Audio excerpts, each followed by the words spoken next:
은혜와 사랑이 풍성하신 하나님 아버지 감사합니다.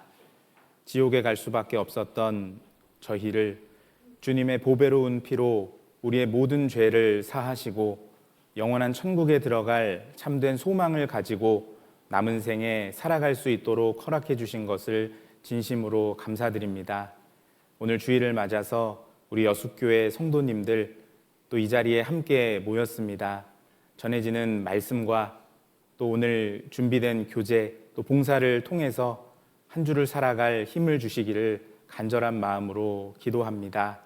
교회 앞에 계획된 모든 일정들 가운데 함께해 주시고 이 지역에 많은 잃어진 영혼들을 건지는데 저희를 사용하여 주시옵소서.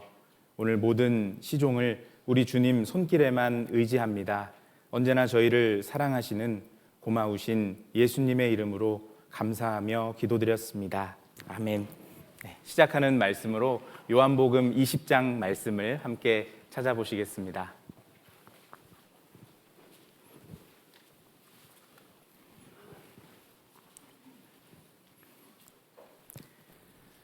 요한복음 20장 11절 말씀입니다.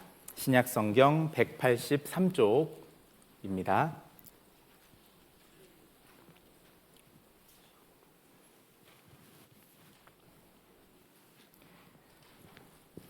요한복음 20장 11절입니다.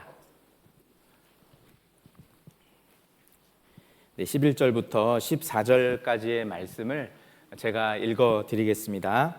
마리아는 무덤 밖에 서서 울고 있더니 울면서 굽으려 무덤 속을 들여다보니 흰 옷 입은 두 천사가 예수의 시체에 뉘었던 곳에 하나는 머리편에 하나는 발편에 앉았더라. 천사들이 가로되 여자여 어찌하여 우느냐 가로되 사람이 내 주를 가져다가 어디 두었는지 내가 알지 못함이니이다. 이 말을 하고 뒤로 돌이켜 예수의 서신 것을 보나 예수신 줄 알지 못하더라. 13절 한 구절의 말씀은 함께 읽겠습니다. 천사들이 가로되 여자여 어찌하여 우느냐 가로되 사람이 내 주를 가져다가 어디 두었는지 내가 알지 못함이니이다. 오늘은 가치 있는 눈물이라는 주제를 가지고 함께 성경을 상고해 보고자 합니다. 함께 읽었던 말씀에는 한 여인이 눈물을 흘리고 있습니다. 그 여인의 이름은 11절에 기록된 것처럼 마리아입니다. 누가복음 8장에는 이 마리아를 좀 더 구체적으로 설명하고 있는데 7 귀신이 나간 자 막달라인이라 하는 마리아라고 성경은 요한복음 20장에 눈물을 흘리고 있는 여인을 좀 더 구체적으로 설명하고 있습니다. 막달라 마리아, 그녀는 과거에 7 귀신에 들려서 고통 가운데 살아가고 있던 여인이었습니다. 7 귀신에 들렸기 때문에 다른 사람들처럼 정상적인 삶을 살아가기가 힘들었을 것이고 또 그녀와 함께했던 많은 친구들, 가족들이 점차 떠나갔을지도 모릅니다. 그녀는 분명 고통 가운데 인생을 살아가고 있었습니다. 그런 그녀에게 가장 귀한 만남이 주어지게 됩니다. 바로 예수님을 만나게 된 겁니다. 예수님을 만나고 그녀는 그토록 자신을 괴롭혔던 7 귀신에게서 해방되게 됩니다. 이제 은혜를 받은 막달라 마리아는 그녀의 인생을 주님을 따라가고 주님을 섬기는데 인생을 드리게 됩니다. 이와 관련된 말씀 누가복음 8장을 함께 찾겠습니다. 요한복음 20장은 책갈피 해놓으시면 좋겠습니다. 누가복음 8장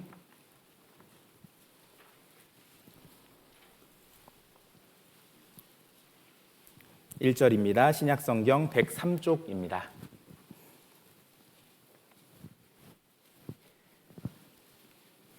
누가복음 8장 1절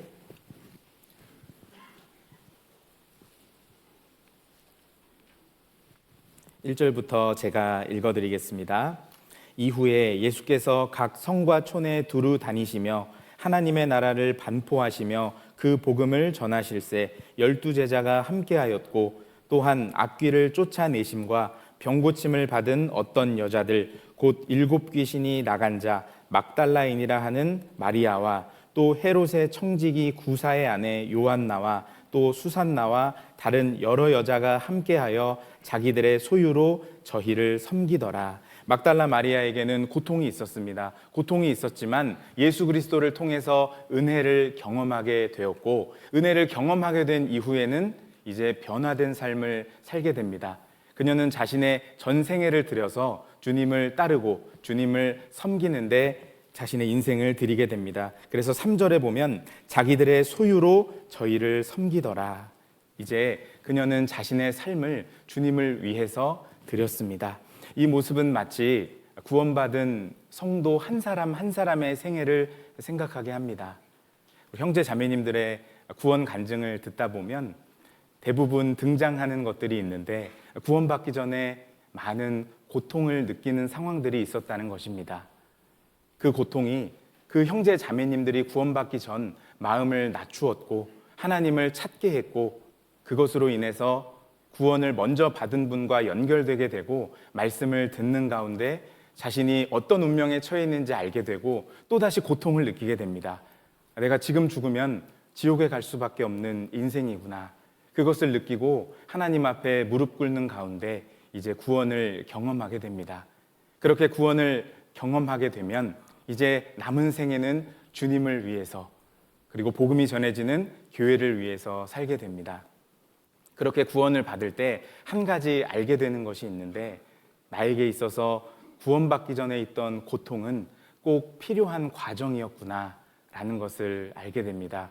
그래서 이사야 38장 17절에 보면 보옵소서 내게 큰 고통을 더하신 것은 내게 평안을 주려 하심이라 라는 말씀처럼 내게 있던 고통이 있었습니다. 그 고통이 내가 주님을 만나는데 필요했던 과정이라는 것을 우리는 구원을 받을 때 알게 됩니다. 나에게 있었던 가정적인 형편과 상황들, 경제적인 문제들, 인간관계에서 왔던 어려움들이 구원을 받을 때 나에게 필요했던 것이었구나. 나에게 그런 일들이 있었기 때문에, 그런 고통이 있었기 때문에 내가 구원을 받도록 하나님께서 내 마음을 낮추셨구나 라는 것을 우리는 알게 됩니다.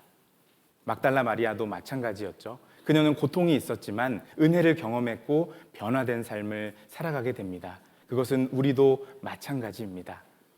그래서 이제 막달라 마리아는 주님을 끝까지 따라가게 되는데, 특별히 십자가에 못 박히실 때도, 예수님께서 십자가에 못 박히실 때도 그 자리에 있었고 무덤에 누이실 때도 그곳에 있었다는 것을 우리가 성경을 통해서 알 수 있습니다. 마가복음 15장을 함께 찾아보겠습니다.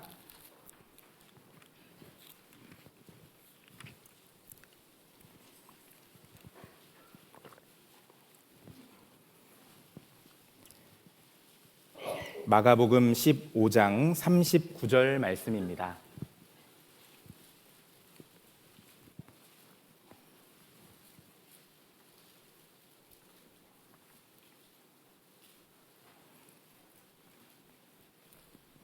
마가복음 15장 39절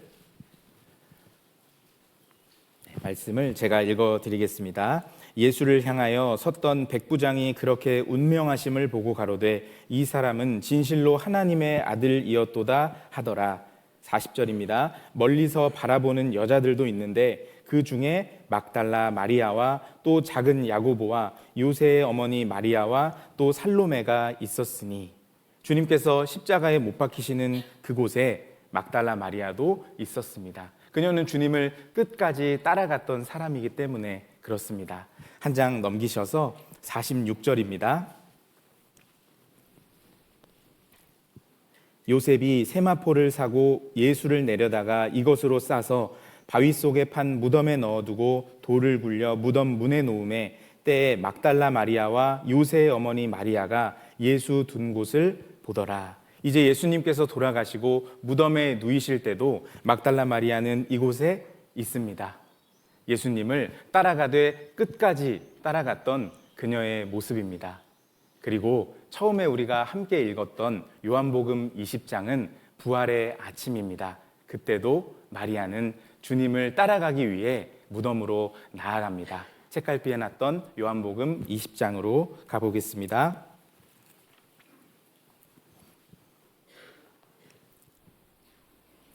11절입니다.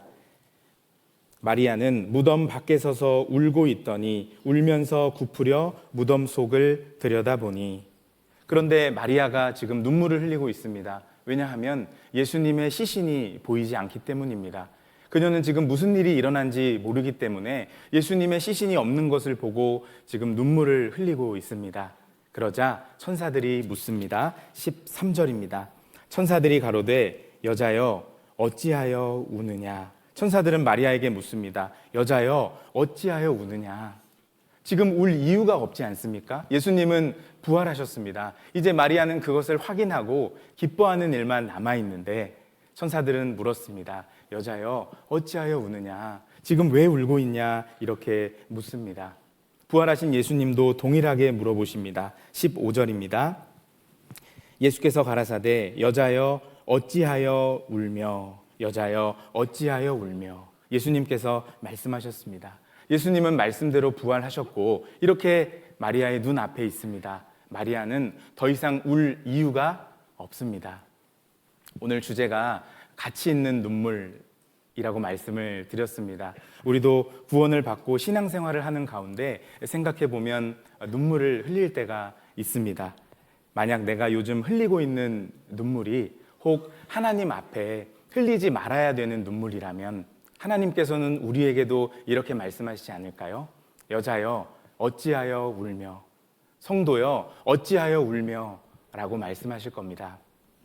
반대로 우리가 요즘 하나님 앞에 가치 있는 눈물, 흘려야 하는 눈물을 흘리고 있다면 주님께서는 그 눈물을 보고 계시기 때문에 그 눈물을 보시고 축복의 길로 인도해 주실 것이 확실합니다.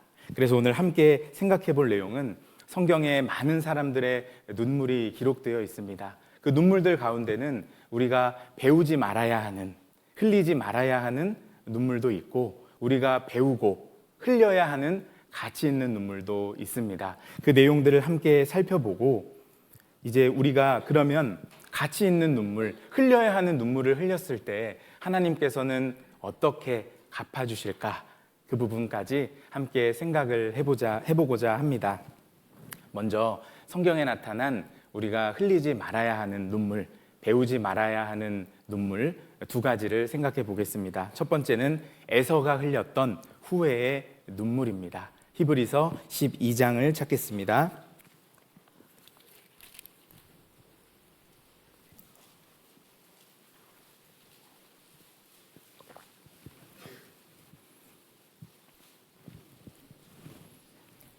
신약성경 367쪽입니다.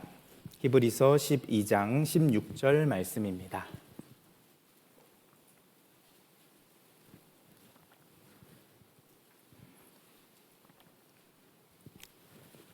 히브리서 12장 16절 17절 말씀을 제가 읽어드리겠습니다. 음행하는 자와 혹 한 그릇 식물을 위하여 장자의 명분을 판 에서와 같이 망령된 자가 있을까 두려워하라.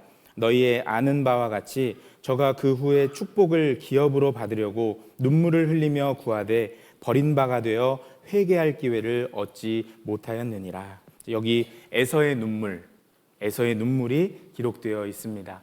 사실 에서의 시작은 너무나 좋았습니다.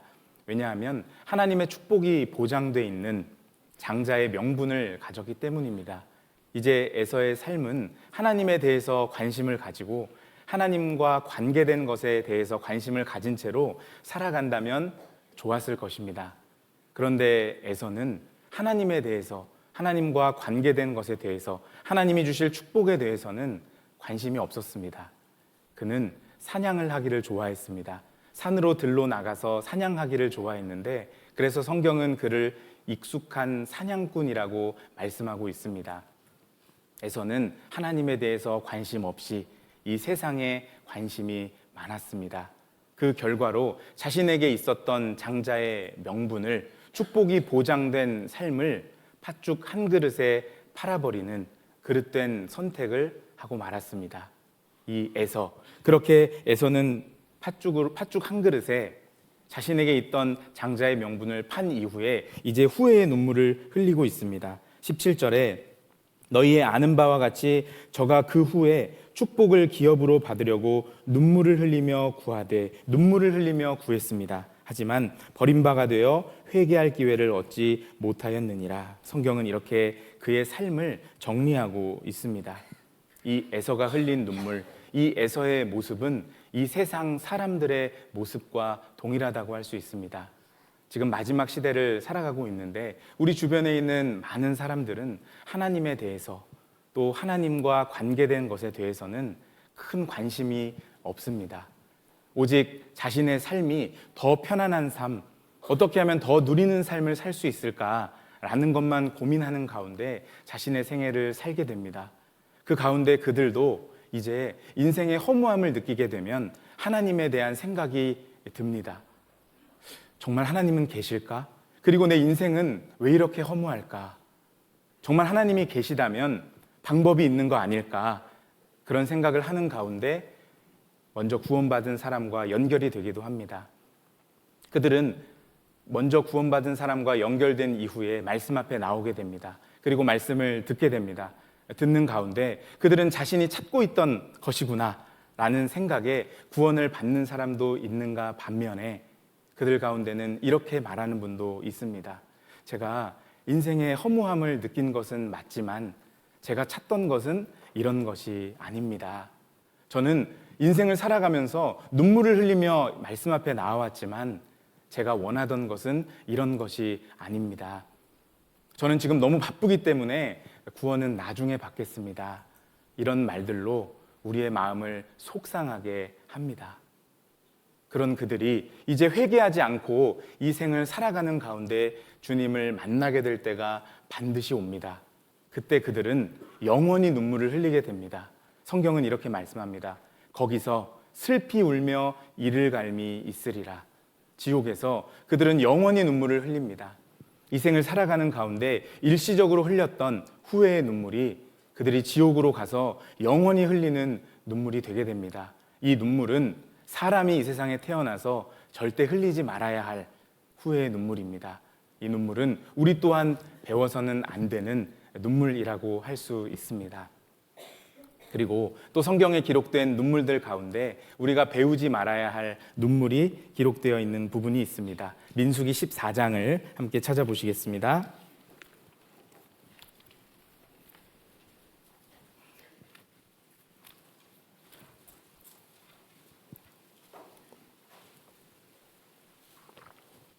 민수기 14장 1절입니다.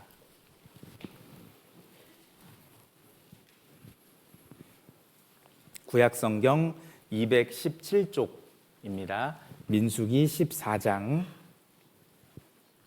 1절 말씀입니다.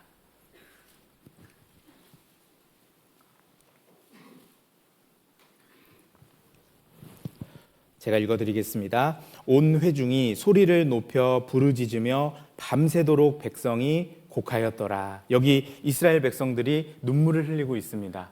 그들이 흘린 눈물은 불평과 원망의 눈물입니다. 우리가 흘리지 말아야 할 대표적인 눈물이라고 할 수 있습니다. 1절에 보면 참 놀라운 것은 온 회중이 소리를 높여 부르짖을 뿐만 아니라 밤새도록 백성이 곡했다는 것이 참 놀랍습니다. 이들은 왜 이렇게 지금 눈물을 흘리고 있을까요? 10가지 재앙을 경험한 민족입니다. 홍해를 통과한 민족입니다. 기적을 다 경험한 민족입니다. 그런데 이들은 지금 이렇게 눈물을 흘리고 있습니다. 그들이 눈물을 흘리고 있는 이유는 정탐꾼 10명에 의해서 믿음이 사라져버린 말을 들었기 때문입니다. 그들은 그것을 듣고 이제 눈물을 흘렸고 불평과 원망의 말을 쏟아내게 됩니다. 2절입니다. 이스라엘 자손이 다 모세와 아론을 원망하며 온 회중이 그들에게 이르되 우리가 애굽 땅에서 죽었거나 이 광야에서 죽었더면 좋았을 것을 어찌하여 여호와가 우리를 그 땅으로 인도하여 칼에 망하게 하려 하는고 우리 처자가 사로잡히리니 애굽으로 돌아가는 것이 낫지 아니하랴. 그들은 이렇게 말하고 있습니다. 애굽 땅에서 죽었거나 이 광야에서 죽었으면 좋겠다. 이제 하나님이 우리를 이렇게 인도해서 우리를 망하게 하는구나. 여러분, 하나님은 이 얘기 다 들으셨습니다. 하나님은 그들을 건져내신 분입니다. 그런데 이들은 지금 이렇게 눈물을 흘리면서 불평과 원망의 말을 쏟아내고 있습니다. 그들은 도대체 무슨 얘기를 들었던 걸까요? 여기 13장입니다. 13장 32절, 33절입니다. 이스라엘 백성이 들었던 내용이 기록되어 있습니다. 이스라엘 자손 앞에서 그 탐지한 땅을 악평하여 가로되 우리가 두루 다니며 탐지한 땅은 그 거민을 삼키는 땅이요 거기서 본 모든 백성은 신장이 장대한 자들이며 거기서 또 네피림 후손 아낙 자손 대장부들을 보았나니 우리는 스스로 보기에도 메뚜기 같으니 그들의 보기에도 그와 같았을 것이니라. 12명의 정탐꾼이 가나안 땅을 탐지하러 들어가게 됩니다. 그들 가운데 10명은 그 가나안 땅에 들어가서 탐지를 하는 과정 가운데 그들에게 있던 믿음의 눈이 완전히 다 흐려지게 되었습니다. 그들이 그곳에 가서 누구랑 지금 전투를 하고 온 것이 아닙니다. 가서 그들과 무슨 협상을 하고 온 것이 아닌데 그들은 지금 믿음의 눈이 다 사라져 버렸습니다. 그들은 단지 여기 32절의 말씀처럼 두루 다녔습니다. 정탐꾼 10명은 두루 다녔을 뿐입니다. 33절의 말씀처럼 또 대장부들을 보았나니 그들은 그곳에 사는 사람들을 보았을 뿐입니다. 그런데 놀랍게도 믿음의 눈이 다 감겨져 버렸습니다. 그들의 믿음의 눈이 어두워지고 이제 그들의 마음 가운데는 우리는 하나님의 백성이다, 우리는 홍해를 통과한 사람들이다 라는 것이 아니라 우리는 메뚜기구나, 우리는 누가 보기에도 메뚜기다 라는 것이 정탐꾼 10명의 마음에 들어오게 됩니다. 그리고 그 이야기를 이스라엘 백성들 앞에서 하게 되니까 그 이야기를 백성들이 듣고 아, 우리는 메뚜기구나 라는 것이 마음에 믿어져 버리게 됩니다. 그렇게 되니까 그들이 눈물을 흘리면서 이렇게 말을 하고 있습니다. 그에 반해서 믿음의 눈이 전혀 닫히지 않았던 여호수아와 갈렙이 있습니다. 그들은 전혀 다른 말을 하고 있습니다. 민수기 14장 6절입니다. 그 땅을 탐지한 자 중 눈의 아들 여호수아와 여분네의 아들 갈렙이 그 옷을 찢고 이스라엘 자손의 온 회중에게 일러 가로되 우리가 두루 다니며 탐지한 땅은 심히 아름다운 땅이라. 여호와께서 우리를 기뻐하시면 우리를 그 땅으로 인도하여 들이시고 그 땅을 우리에게 주시리라. 이는 과연 젖과 꿀이 흐르는 땅이니라. 오직 여호와를 거역하지 말라. 또 그 땅 백성을 두려워하지 말라. 그들은 우리 밥이라. 그들의 보호자는 그들에게서 떠났고 여호와는 우리와 함께 하시느니라. 그들을 두려워 말라 하나. 여기 여호수아와 갈렙은 말합니다. 그들은 우리의 밥이라. 믿음의 눈이 선명한 사람은 믿음의 말을 하게 됩니다. 여호수아와 갈렙은 믿음의 눈이 선명했습니다. 하나님을 향한 믿음의 눈이 선명했기 때문에 믿음의 말을 하고 있습니다. 사무엘상 17장에는 다윗이 등장합니다. 다윗은 믿음의 눈이 선명했습니다. 그의 앞에는 골리앗이 서 있습니다. 장대한 사람입니다. 그 골리앗 앞에서 다윗은 주저하지 않습니다. 왜냐하면 하나님을 향한 믿음이 선명했기 때문입니다. 그는 믿음을 갖고 있었기 때문에 믿음의 말을 합니다. 여호와께서 나를 사자의 발톱과 곰의 발톱에서 건져내셨은즉 이 블레셋 사람의 손에서도 건져내시리이다. 다윗은 하나님을 향한 믿음의 눈이 밝은 사람이었습니다. 그래서 골리앗으로부터 자신을 건져내실 것을 믿고 있었기 때문에 믿음의 말을 했습니다. 이 믿음의 눈이 감겨져 있느냐, 떠져 있느냐, 우리 신앙에서도 교훈 받을 수 있는 내용입니다. 우리가 구원받고 신앙생활을 하는 가운데 여러 가지 상황들을 만나게 됩니다. 그때 나에게 있어서 문제다, 이것은 문제다 라고 여겨질 만한 일들이 주어지게 됩니다. 가정에서 주어질 수도 있습니다. 또 직장에서도 주어질 수 있고 내가 다니는 학교에서 주어질 수도 있습니다. 내가 그 문제시 되는 것들을 만났을 때 나는 어떤 믿음의 눈을 가지고 그것을 보고 있느냐에 따라서 결과가 완전히 달라지게 될 겁니다. 만약 내 믿음의 눈이 어두워져 있다면 우리도 이스라엘 백성들처럼 나는 메뚜기구나. 그래, 내가 구원받은 것은 맞지만 내 삶이 왜 이렇게 초라할까? 나는 메뚜기다 라고 생각할 수도 있습니다. 반대로 믿음의 눈이 선명해져 있다면 그들은 우리의 밥이라 라고 말했던 것처럼 그 상황과 형편에 대해서 우리는 믿음의 눈으로 하나님이 인도해 주실 것을 믿기 때문에 기다릴 수 있습니다. 그리고 믿음의 말을 할 수 있을 것입니다. 혹 내가 요즘 살아가는 가운데 믿음의 눈이 어두워져 있다면 이 말씀들을 통해서 믿음의 눈을 밝히는 것이 필요합니다. 성경에 보면 믿음은 들음에서 난다고 했습니다.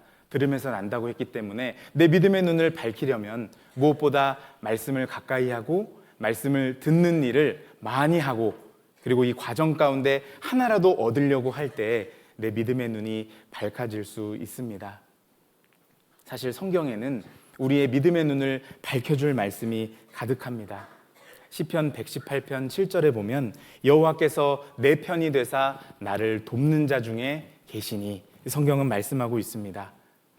내 편이 되사 나를 돕는 자 중에 계신다. 주님은 내 편이십니다. 그리고 나를 돕고 계십니다. 이 한 구절의 말씀만 기억해도 우리는 믿음의 눈을 닫지 않을 수 있고 다시 뜰 수 있을 것이라고 생각합니다. 어린 시절을 생각해 보면 동네 어르신들께서 손주뻘 되는 아이들이 울고 있으면 의기소침해져서 울고 있는 모습을 보면서 이런 이야기를 하시는 것을 본 적이 있습니다. 네가 애비가 없냐? 애미가 없냐? 그렇게 하시는 모습을 본 적이 있습니다. 그것을 보면서 이제 구원받고 신앙생활하는 가운데 문득 그런 생각이 드는 겁니다. 제 속에서 네가 애비가 없냐? 아니지. 하나님 계시지. 아버지 계시지. 그런 생각이 마음 가운데 탁 들었습니다. 이제 자녀들을 키우는 가운데도 이렇게 보면 자녀들이 의기소침해져 있는 경우들을 볼 때가 있습니다. 얼마 전에 제 아들이 보이질 않습니다. 집에 갔더니 보이지를 않아서 이름을 막 부르면서 찾아다녔는데 안 보입니다. 그래서 어디 갔지 하고 봤더니 저 커튼 뒤에 숨어 있는 겁니다. 그래서 제가 아니 왜 그래 했더니 알고 보니까 컵을 깬 거예요. 그런데 엄마에게 나아갈 용기는 없고, 그렇게 되니까 커튼에 숨어 있으면 뭐라도 될 줄 알았나 봅니다. 그래서 제가 이렇게 가서 어깨를 토닥토닥 하면서 아빠 여기 있잖아 이렇게 얘기를 했더니 갑자기 얘가 모든 것을 얻은 사람처럼 눈이 반짝반짝반짝해서 엄마에게 담대하게 나아갑니다. 그래서 제가 그걸 보면서 그렇구나. 사람도 내 편이 된다는 걸 느끼면 용기가 나지 않습니까? 그런데 천지 만물을 지으신 하나님이 내 편이 되신다. 내 편이 되실 뿐만 아니라 나를 돕는 자 중에 계신다라는 성경 말씀 한 구절만 기억해도 우리는 불평불만의 눈물이 아니라 주님을 바라보는 믿음의 눈으로 모든 것을 생각하고 바라볼 수 있습니다. 그래서 시편 119편 165절에는 주의 법을 사랑하는 자에게는 큰 평안이 있으니 저희에게 장애물이 없으리이다. 이렇게 말씀하고 있습니다. 주의 법을 사랑하는 사람이 있습니다. 말씀을 가까이 하는 사람, 가까이 해야 사랑이 생기죠. 그래서 말씀을 가까이 하고 가까이 하는 가운데 묵상하고 마음에 새기고 암송하며 살아가는 그 사람, 말씀을 가까이 하고 사랑하는 사람에게는 큰 평안이 있습니다. 그리고 그 사람에게는 저희에게 장애물이 없으리이다 라는 말씀처럼 과거에는 장애물로 여겨졌던 것들을 이제는 통과하게 됩니다. 왜냐하면 말씀을 사랑하기 때문입니다. 그 과정 가운데 계속해서 어려움들을 통과하게 됩니다. 그 과정 가운데 믿음이 성장하면 여호수아와 갈렙처럼 그들은 우리 밥이라, 내 상황과 형편은 내가 충분히 뛰어넘을 수 있는 밥이다 라고 우리도 믿음의 눈으로 바라볼 수 있습니다. 그래서 이스라엘 백성들은 그 믿음의 눈이 흐려졌기 때문에 하나님을 바라보지 못하고 자신의 신세만 바라보게 됐습니다. 그 결과로 그들은 눈물을 흘리면서 불평과 원망을 하고 있습니다. 우리가 배우지 말아야 할 두 번째 눈물입니다. 그리고 이에 반해서 우리가 배우고 흘려야 하는 눈물도 성경에는 기록이 되어 있습니다. 첫 번째는 죄인임을 인정하고 흘리는 회개의 눈물. 그 눈물은 하나님 앞에 흘려야 할 가치 있는 눈물입니다. 누가복음 7장을 찾아보겠습니다.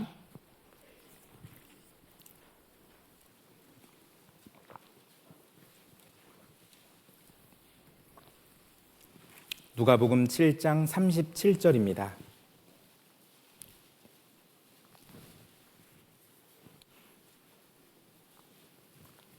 신약성경 102쪽입니다.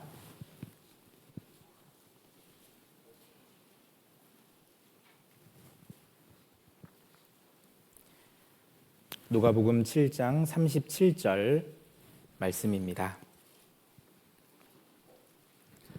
제가 읽어드리겠습니다. 그 동네에 죄인인 한 여자가 있어 예수께서 바리새인의 집에 앉으셨음을 알고 향유 담은 옥합을 가지고 와서 예수의 뒤로 그 발 곁에 서서 울며 눈물로 그 발을 적시고 자기 머리털로 씻고 그 발에 입 맞추고 향유를 부으니.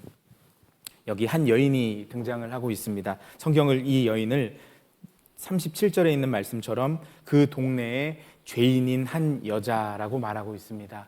이 여인은 그 동네에서 죄인이라고 일컬어지는 그런 여인이었습니다. 처음부터 이 여인이 죄인으로 살아가기를 원했을까요? 그렇지는 않았을 겁니다.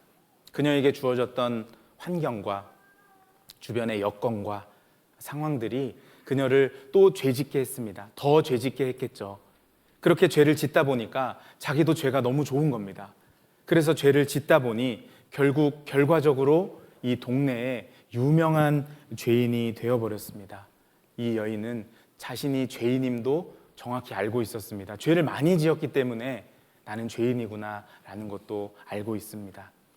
그러던 그녀에게 한 가지 소식이 들려오는데 예수님께서 바리새인의 집에 앉으셨다는 사실이었습니다. 그녀는 그 이야기를 듣고 향유 옥합을 들고 예수님 앞에 나아갑니다. 그녀는 자신의 인생 문제를 예수님이 풀어주실 거라고 생각했고 그것을 바라보는 믿음으로 자신의 전 재산일지도 모르는 향유 옥합을 들고 예수님 앞에 한 걸음 한 걸음 나아갑니다. 38절입니다. 예수의 뒤로 그 발 곁에 서서 울며 그녀는 이제 눈물을 흘리게 됩니다. 그 눈물로 그 발을 적시고 자기 머리털로 씻고 그 발에 입 맞추고 향유를 부으니 예수님 앞에 부어드렸습니다. 이 여인은 자신이 죄인임을 알고 예수님 앞에 회개의 눈물을 흘리고 있습니다. 그리고 예수님 앞에 향유를 다 부어드렸습니다. 이 회개의 눈물을 흘린 여인에 대해서 예수님은 이렇게 말씀하십니다. 48절입니다. 이에 여자에게 이르시되 내 죄 사함을 얻었느니라 하시니. 50절입니다. 예수께서 여자에게 이르시되 내 믿음이 너를 구원하였으니 평안히 가라 하시니라. 회개의 눈물을 흘린 여인은 죄 사함이라는 축복을 경험하게 됩니다. 우리 주변에도 이와 같이 회개의 눈물을 흘리는 분들을 보는 적이 있지 않습니까? 말씀 앞에 연결되어서 자신의 죄를 발견하고 자신이 죄인임을 발견하고 흘리는 눈물들, 그 눈물은 하나님 앞에 가치 있는 눈물입니다. 왜냐하면 그 사람을 하나님 앞으로 연결해 주기 때문에 그렇습니다. 우리 주변에도 말씀을 듣는 가운데 눈물을 흘리는 분들을 보면 우리는 마음속에서 생각합니다. 저분은 구원받을 수 있겠구나. 저분은 말씀 앞에 자신이 통회하는 마음을 가졌구나. 그것을 우리도 보고 구원받을 수 있겠다 생각하는데 주님은 어떠시겠습니까? 그래서 우리가 바라보는 이 회개의 눈물, 그 눈물은 하나님 앞에 가치 있는 눈물입니다. 그 사람을 주님 곁으로 구원의 길로 인도하기 때문에 그렇습니다. 그리고 또 하나님 앞에 가치 있는 눈물이 있습니다. 고난을 통해서 흘리는 눈물, 그 눈물은 하나님 앞에 가치 있는 눈물이 될 겁니다. 그 대표적인 사람이 욥입니다. 욥기 1장을 찾아보겠습니다.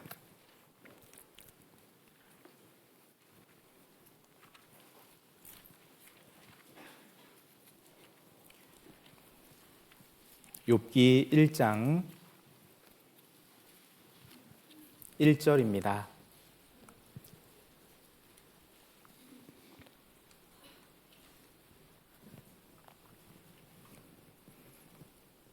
구약성경 760쪽입니다. 욥기 1장 1절입니다. 우스 땅에 욥이라 이름하는 사람이 있었는데 그 사람은 순전하고 정직하여 하나님을 경외하며 악에서 떠난 자더라. 성경은 욥의 신앙을 이렇게 말하고 있습니다.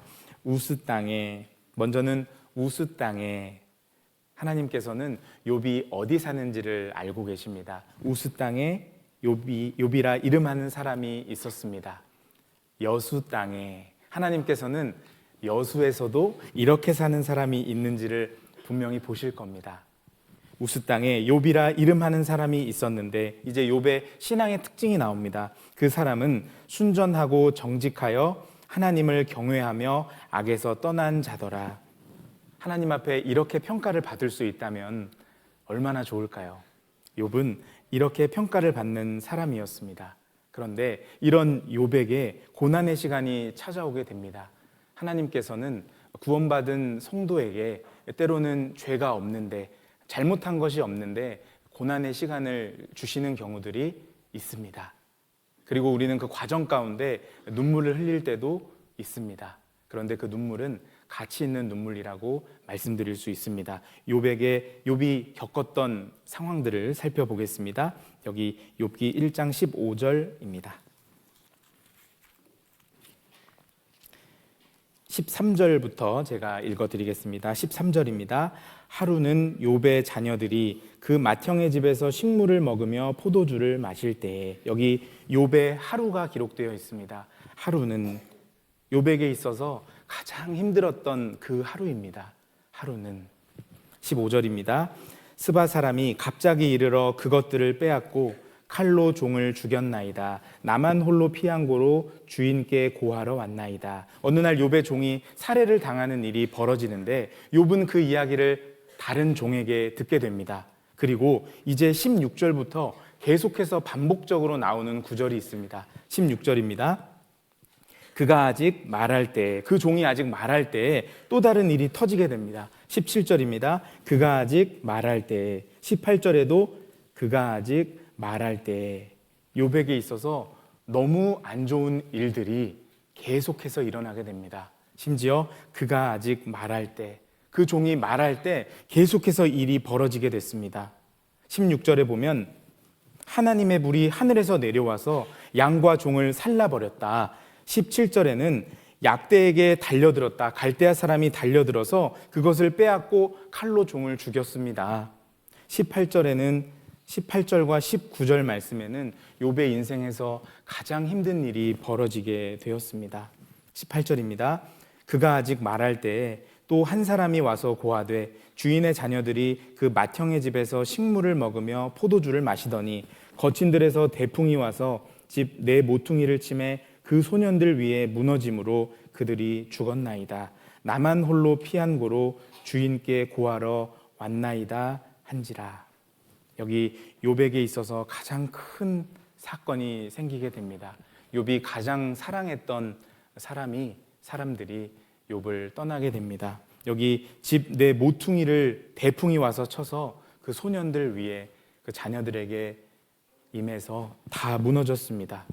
그리고 자녀들을 잃게 되는데 여기 집이 다 무너지지 않았습니까? 그것처럼 욥의 마음도 다 무너졌을 겁니다.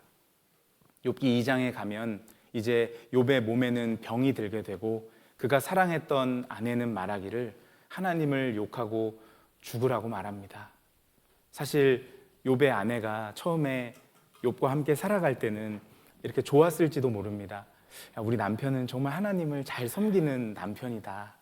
우리 남편 귀한 남편, 이렇게 살아갔겠죠. 그런데 이런 큰 고난을 받게 됩니다. 욥의 아내는 하나님을 욕하고 죽으라고 말합니다. 욥의 아내의 마음이 상했습니다. 그리고 욥의 마음도 상했습니다. 그리고 이제 욥의 친구들이, 믿음의 친구들이 욥을 찾아오게 되는데 욥의 친구들은 먼 거리에서 욥을 바라보게 되는데 그게 욥인지 아닌지도 모를 정도로 욥의 모습을 보면서 깜짝 놀라게 됩니다. 그리고 7일 동안 아무 이야기도 하지 못한 채 눈물만을 흘리게 되었습니다. 그리고 친구들이 이제 시간이 지나서 욥에게 말하기를 욥 우리가 보니까 너는 하나님 앞에 잘못을 했다. 죄가 있기 때문에 징계를 받는 거다라는 말을 듣게 됩니다. 지금 욥에게 있어서 욥의 편이 아무도 없습니다. 가족들도 없고 믿음의 친구들도 없고 그렇게 돼서 욥은 눈물을 흘립니다. 욥기 16장을 찾겠습니다.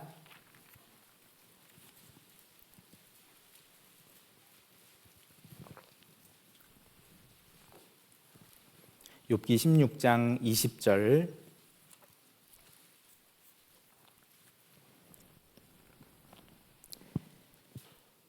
나의 친구는 나를 조롱하나 내 눈은 하나님을 향하여 눈물을 흘리고.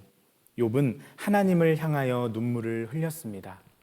그렇게 욥은 자신의 모든 상황들 가운데 그 마음이 상했습니다. 구원받고 신앙생활을 하는 가운데 우리 가운데에도 고난을 경험하게 되는 경우들이 있습니다. 하나님 앞에 잘못한 것이 없는데 고난이 주어질 때 이렇게 눈물을 흘릴 때도 있습니다. 그렇게 되면 혼란스러운 마음이 들기도 합니다. 하나님은 나를 사랑하시는데 왜 나에게 이런 일들이 있을까? 때로는 혼란스러운 마음에 욥처럼 눈물을 흘리게 되는 경우도 있습니다. 하지만 우리는 욥의 생애를 통해서 정확하게 알 수 있는 것이 있습니다. 이게 끝이 아니라는 거죠. 야고보서에는 너희가 욥의 인내를 들었고 주께서 주신 결말을 보았거니와. 우리는 욥기를 통해서 주께서 주신 결말을 봤습니다. 욥은 고난으로 끝나는 것이 아니라 욥은 축복의 삶으로 나아갔습니다. 그리고 그 과정 가운데는 단련의 시간이 있었다는 것을 우리는 알 수 있습니다. 여기 욥기 23장을 찾겠습니다.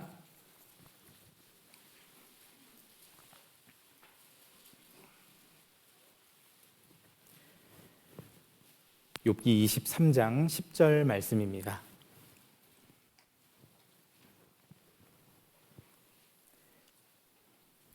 10절 말씀은 같이 읽겠습니다. 나의 가는 길을 오직 그가 아시나니 그가 나를 단련하신 후에는 내가 정금같이 나오리라. 여기 욥이 말하기를 나의 가는 길을 오직 그가 아시나니. 욥은 신앙이 있었던 사람이기 때문에 이 이야기를 이전부터 알았을 수 있습니다. 나의 가는 길 주님만 아시지. 그렇게 믿고 생각하고 있었을 수 있습니다.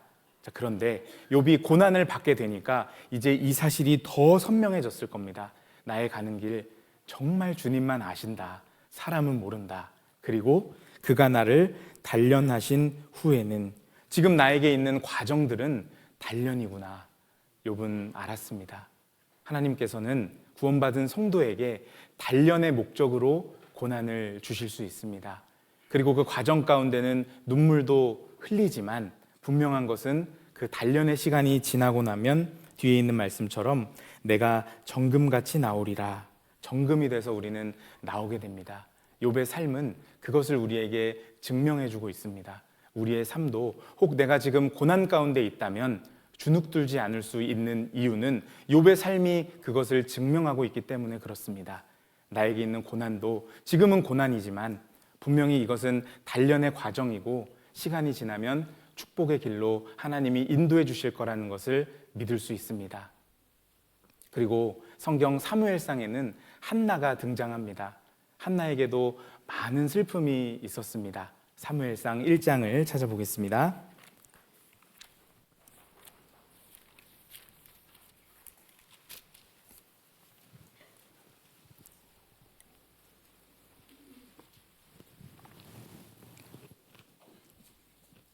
사무엘상 1장 10절 말씀입니다.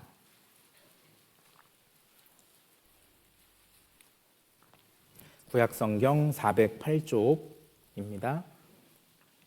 사무엘상 1장 10절.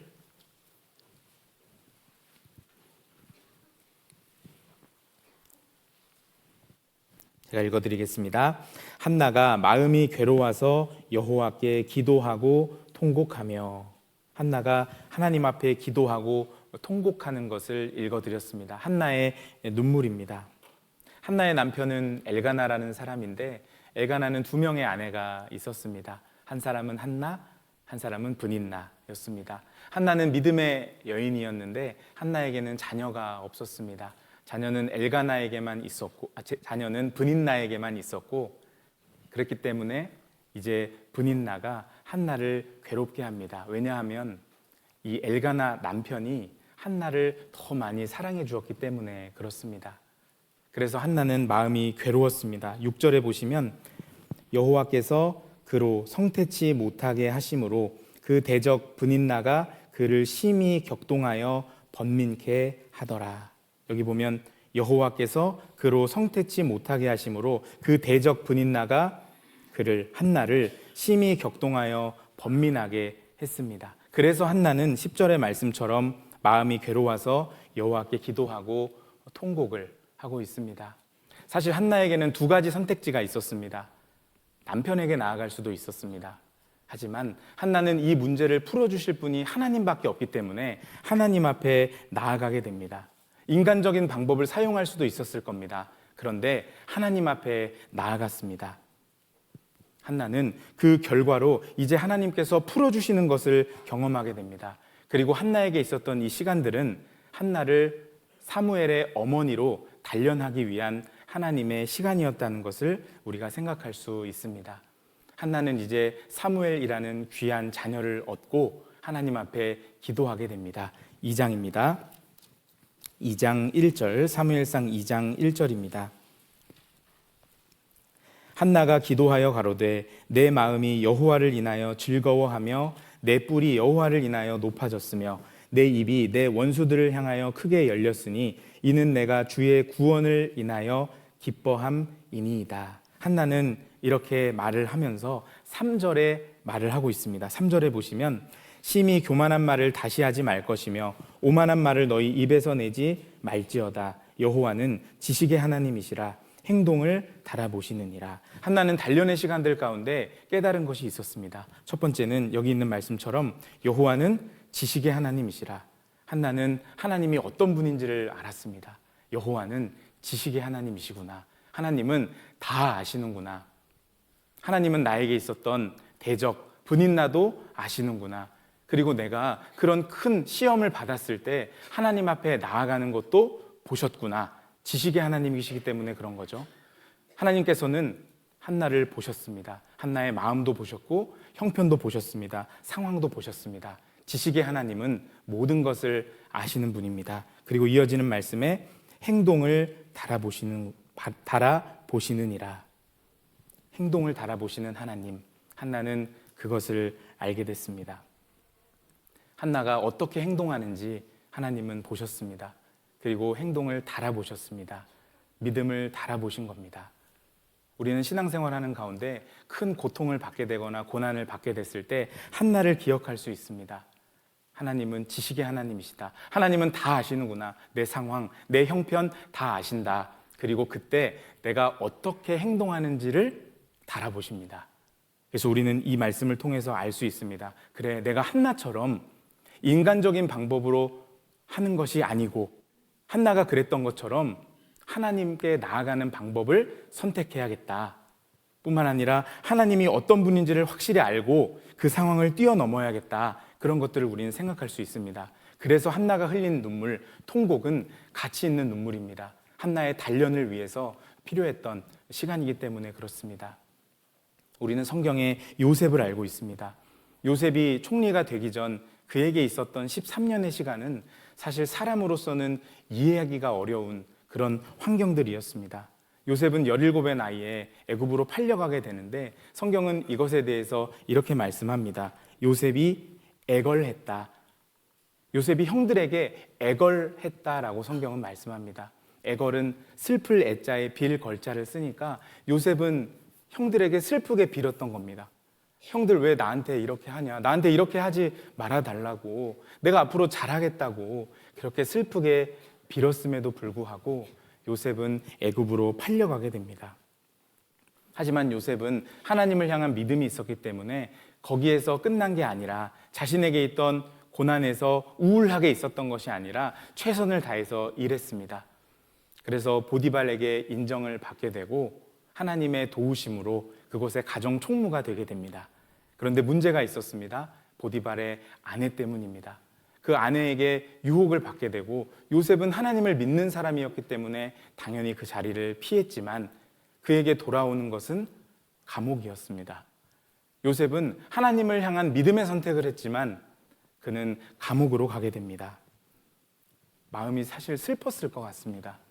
그런데 그곳에서도 요셉은 상황 가운데 절망하지 않고 낙심하지 않고 그곳에서도 최선을 다해서 일하니까 옥중에서도 재반 사무를 관리하는 사람이 되게 됩니다. 그런 과정들 가운데 이제 요셉에게 기회가 오게 됐습니다. 술 맡은 관원장과 떡 굽는 관원장의 꿈을 해석해주는 과정에서 이제 술 맡은 관원장이 감옥을 나가게 될 때 요셉이 이야기를 했습니다. 나가면 나를 좀 기억해 달라고.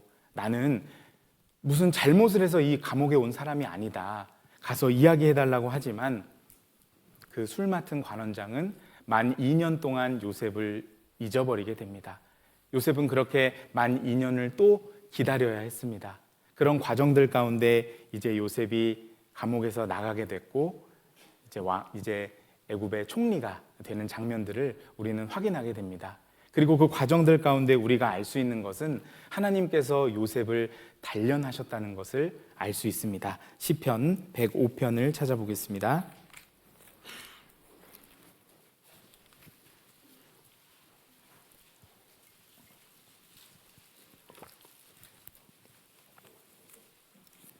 시편 105편 17절 말씀입니다.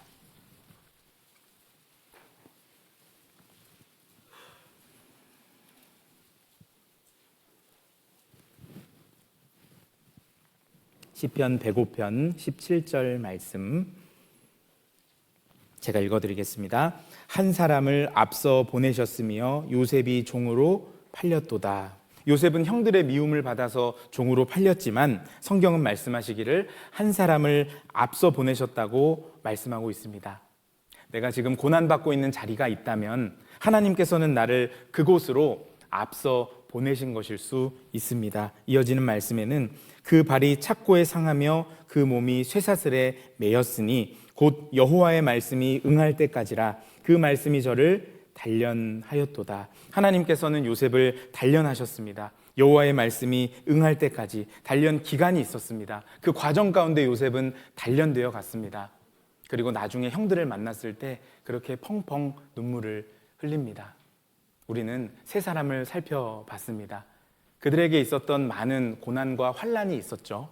그런데 그들은 우리에게 말을 하고 있습니다. 그게 끝이 아니라는 것을 말하고 있는 겁니다. 그래서 우리는 그것을 통해서 그리스도인의 삶은 과정은 어려울 수 있지만 그 끝은 행복한 결말이구나 라는 것을 생각할 수 있습니다. 구원받은 성도의 삶 가운데는 고난이 있을 수 있습니다. 하지만 우리는 끝이 좋은 사람들입니다. 그래서 우리는 그것을 기억할 수 있습니다. 그리고 끝으로 가는 과정 중에는 분명히 어려움이 있을 수 있고 고난이 있을 수 있다는 것도 생각할 수 있습니다. 그렇다면 나에게 있는 그 고난의 과정들 이제 나는 어떻게 보내야 하는지 잠깐 생각해 보겠습니다. 베드로전서 2장을 찾아보겠습니다.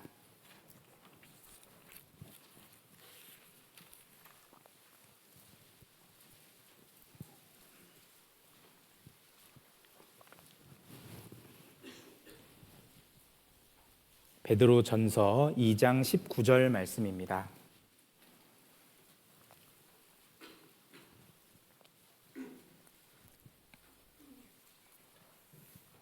베드로전서 2장 19절 말씀 함께 읽어보겠습니다. 애매히 고난을 받아도 하나님을 생각함으로 슬픔을 참으면 이는 아름다우나. 신앙생활 가운데 고난이 오게 되면 많은 형제 자매님들이 하는 행동은 견딥니다. 그렇죠? 참게 됩니다.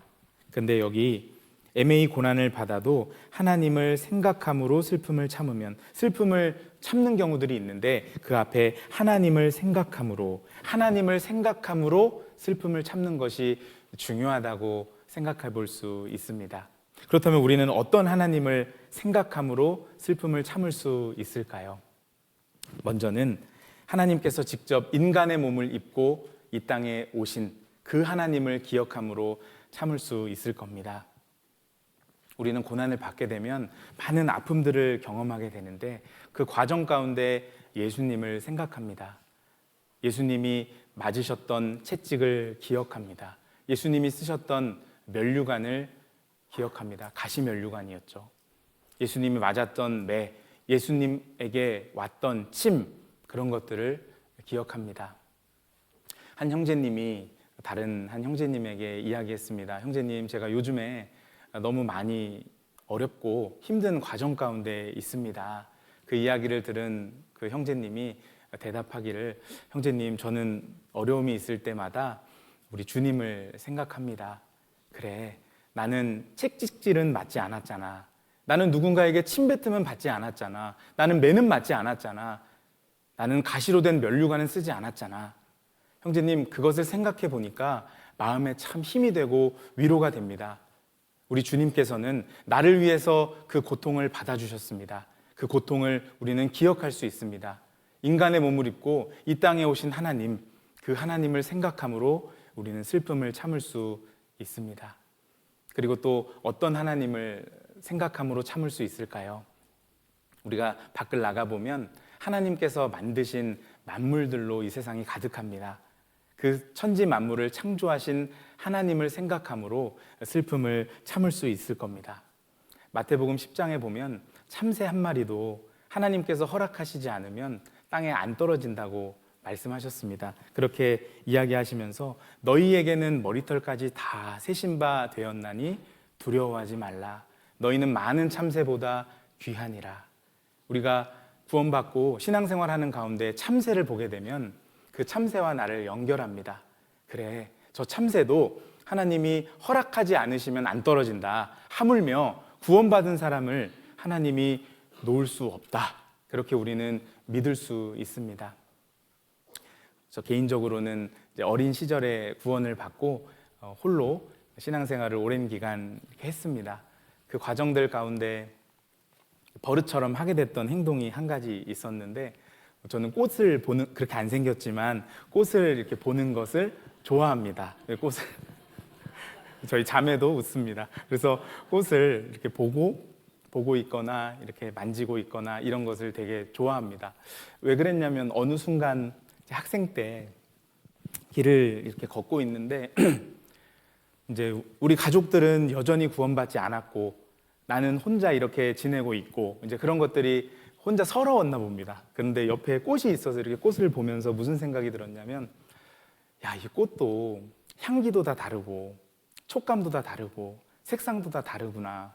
그렇다면 하나님은 나를 어떻게 보실까? 이제 그런 생각이 문득 들었습니다. 그래서 그러면서 그래, 하나님께서는 이 꽃도 이렇게 다 다르게 만드셨는데 내 상황과 형편 다 아시는 하나님께서 내 삶을 인도하실 것이 분명하다. 그 믿음이 마음 가운데 딱 생겼습니다. 그래서 그 이후부터는 꽃이 있는 곳이라면 어디든지 다니게 됐습니다. 그래서 꽃도 보고 그런 꽃 보면서 그래, 하나님을 생각하고 그런 시간들이 개인적으로 많이 있었습니다. 그래서 제가 이제 아이들을 키우면서도 꽃을 자주 보니까요. 이제 제 아들이 이제 꽃을 어느 순간 같이 보다가 저한테 그러는 겁니다. 아빠, 이 꽃을 제가 만져보니까요. 이 꽃이 촉감이 다 달라요. 이렇게 이야기를 하는 거예요. 그래서 제가 피는 못 속이는구나. 이제 그런 생각을 하면서 아빠도 그 생각했는데 아유, 너도 참 인생이 그런 생각을 했습니다. 그렇죠. 그래서 하나님께서는 우리를 위해서 만물을 만들어 주셨기 때문에 그 만물을 통해서 우리는 그 하나님을 생각함으로 또 슬픔을 참을 수 있습니다. 그래서 19절에 보면 하나님을 생각함으로 슬픔을 참으면 이는 아름다우나 아름답다. 그렇게 성경은 말씀하시고 있습니다. 그리고 세 번째로 생각해 볼 가치 있는 눈물은 징계 가운데 흘리는 회개의 눈물입니다. 그 눈물도 가치 있는 눈물이 됩니다. 시편 6편을 찾아보겠습니다.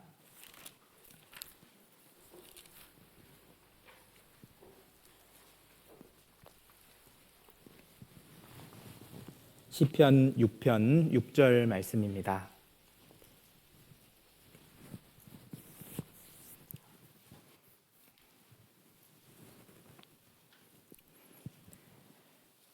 제가 읽어드리겠습니다. 내가 탄식함으로 곰핍하여 밤마다 눈물로 내 침상을 띄우며 내 요를 적시나이다.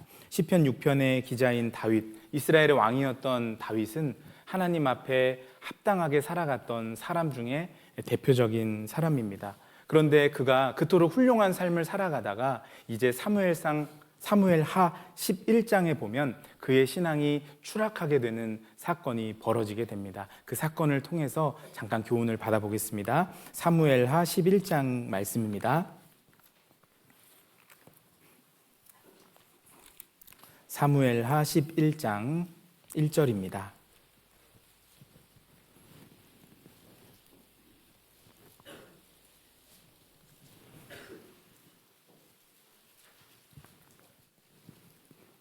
구약성경 477쪽입니다.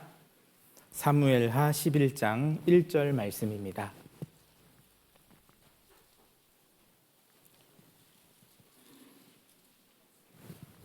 해가 돌아와서 왕들의 출전할 때가 되매 다윗이 요압과 그 신복과 온 이스라엘 군대를 보내니 저희가 암몬 자손을 멸하고 랍바를 에워쌌고 다윗은 예루살렘에 그대로 있으니라. 여기 다윗은 예루살렘에 그대로 있으니라. 지금 다윗은 예루살렘에 있으면 안 되는 상황입니다.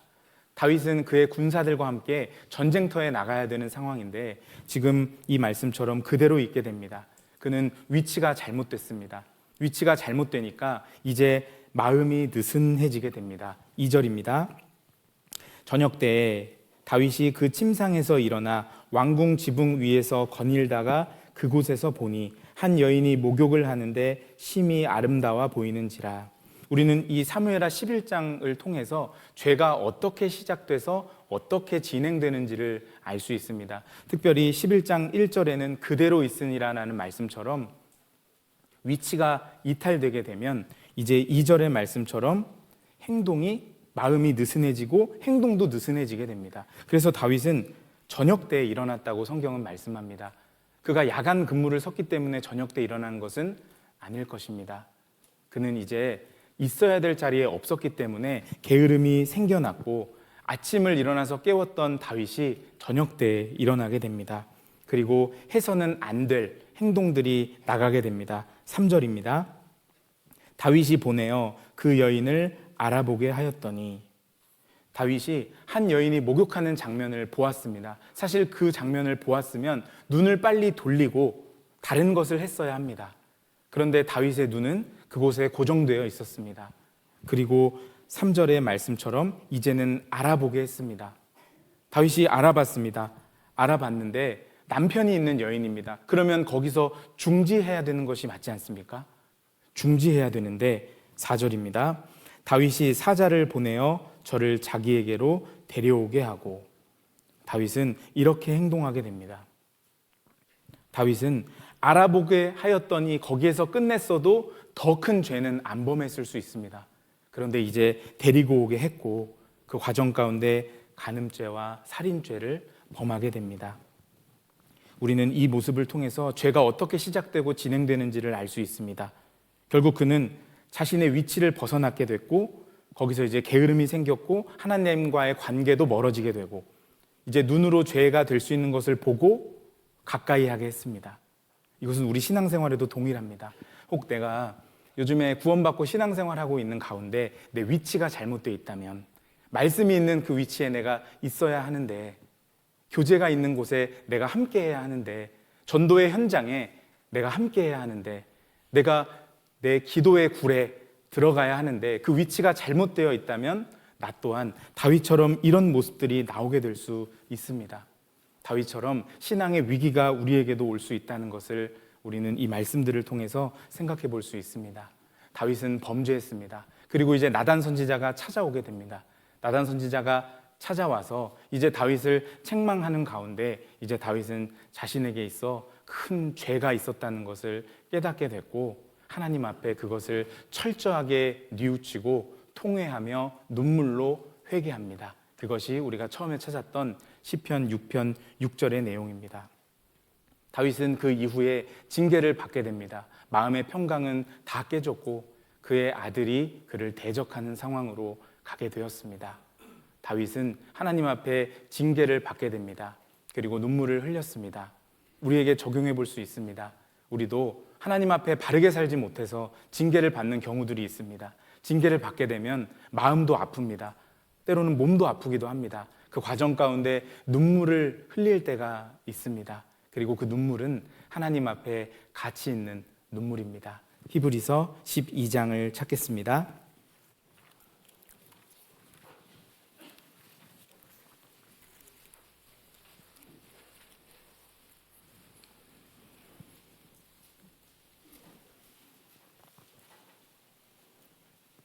히브리서 12장 8절입니다.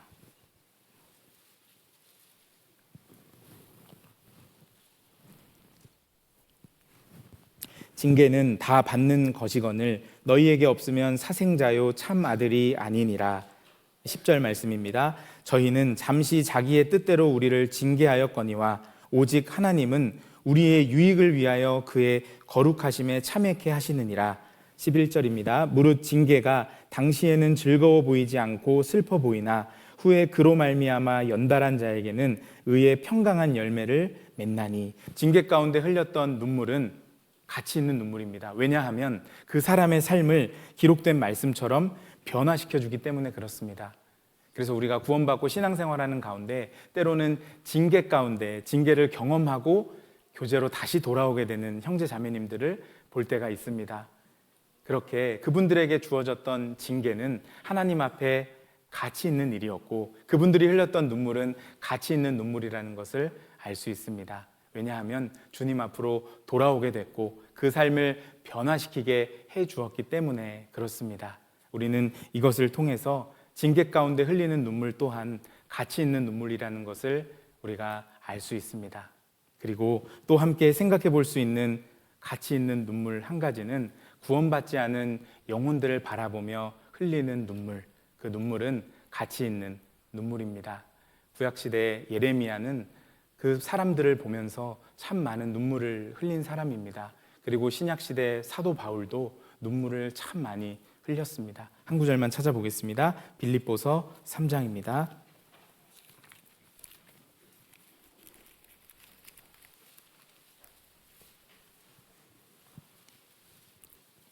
18절 말씀입니다. 빌립보서 3장 18절.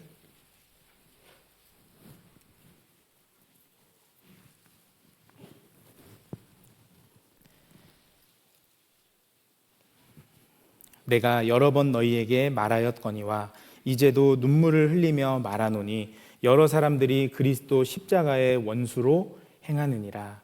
바울은 그리스도 십자가의 원수로 행하는 사람들을 보면서 눈물을 흘렸습니다.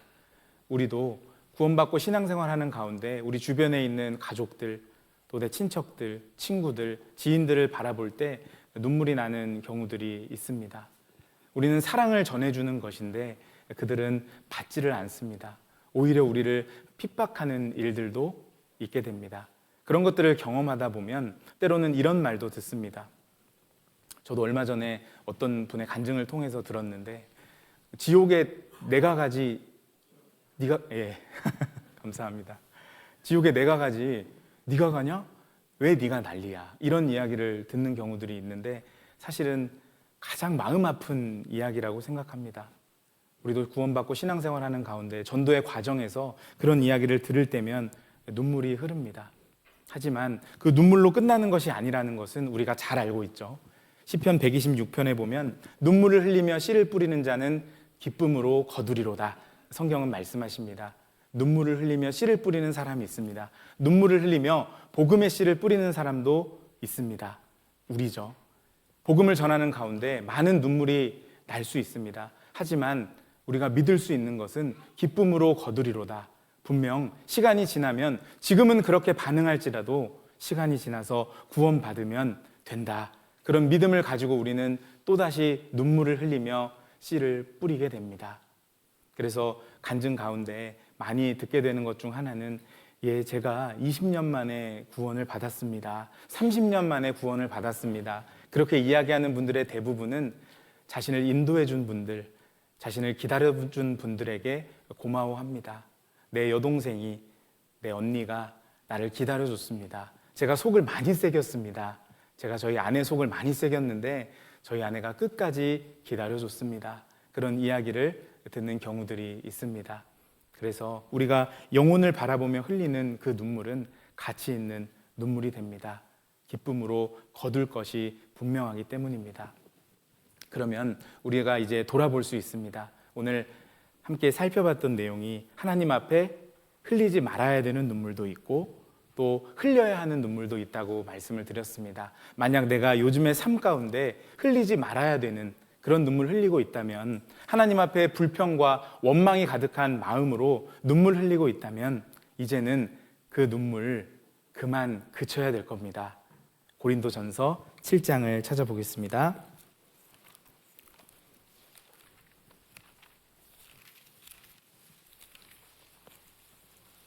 고린도전서 7장 30절 말씀입니다.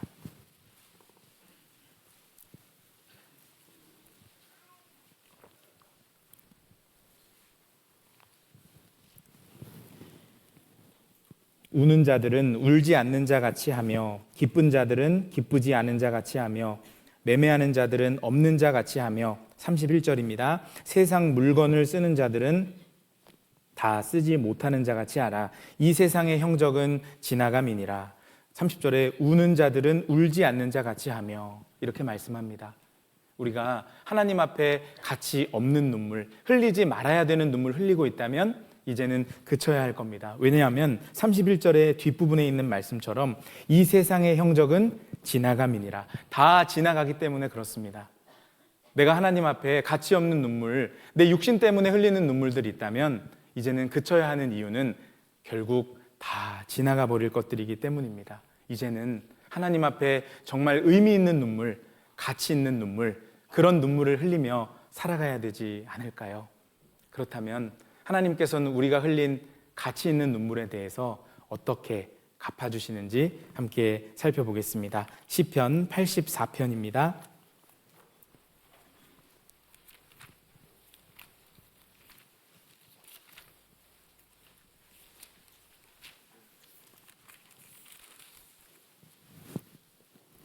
시편 84편 6절입니다. 구약성경 864쪽입니다. 시편 84편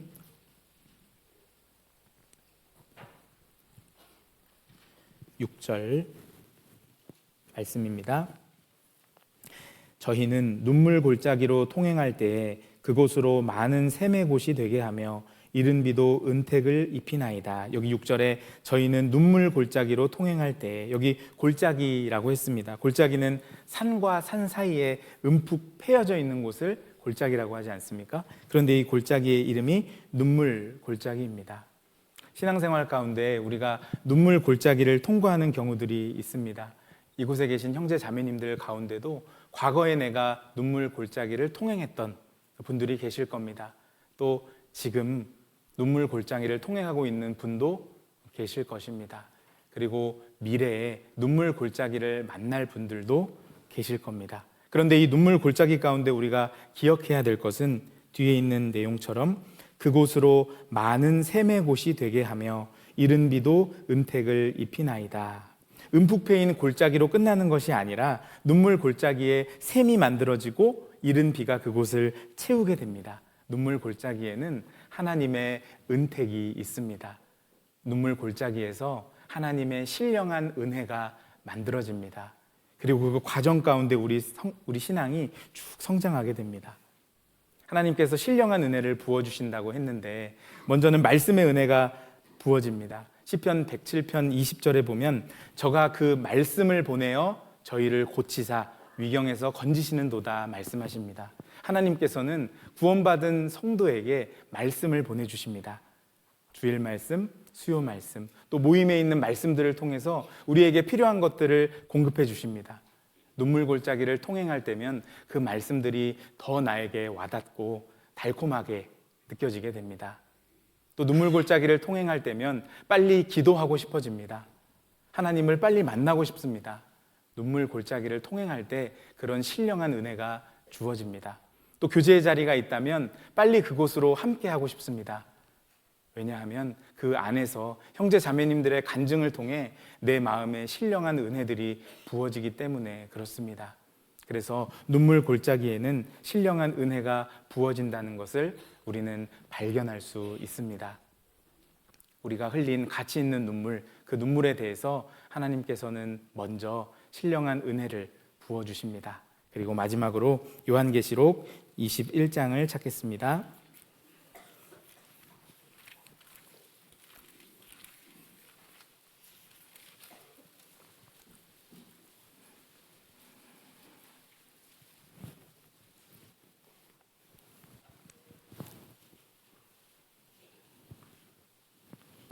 요한계시록 21장 3절 말씀입니다.